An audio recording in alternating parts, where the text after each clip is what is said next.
Hi Molly, I looked over the canned lesson plan and then your lesson plan, and so here's my feedback.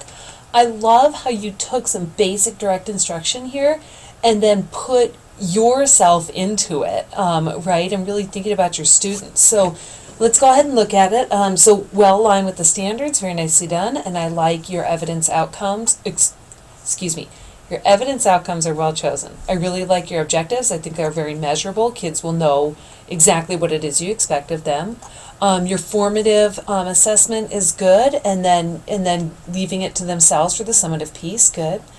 All right, so starting with the hook on the board, right, obvious differences in the two sentences, and so you're allowing them to experience the active passive before you go into labeling it, which is really good.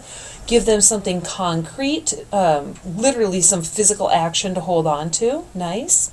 All right, and you do all of that before you label. So I love this. This is a great kind of flow to a lesson plan like this. You know, instead of jumping right in with the grammar, you walked in with the experience and then you labeled it with the grammar. Nice, okay?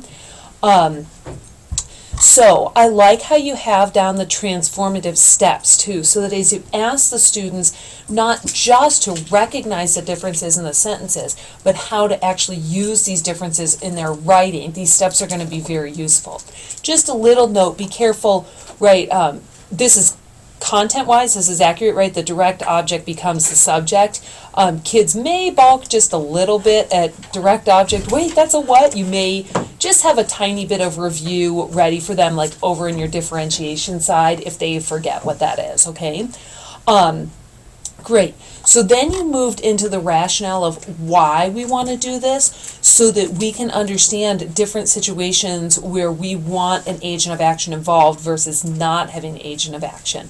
This is the part that I love to see you write out, because this is you. This part comes from you, and it's your explanation, and I think it's very well done.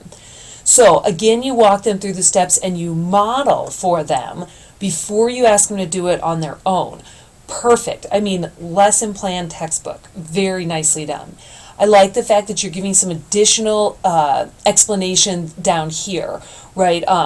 You know, the be verb is an auxiliary. Remember, that one's called the helping verb. So you're really putting it into student-friendly language for them so that they can grasp that information and use it a little bit easier. Okay?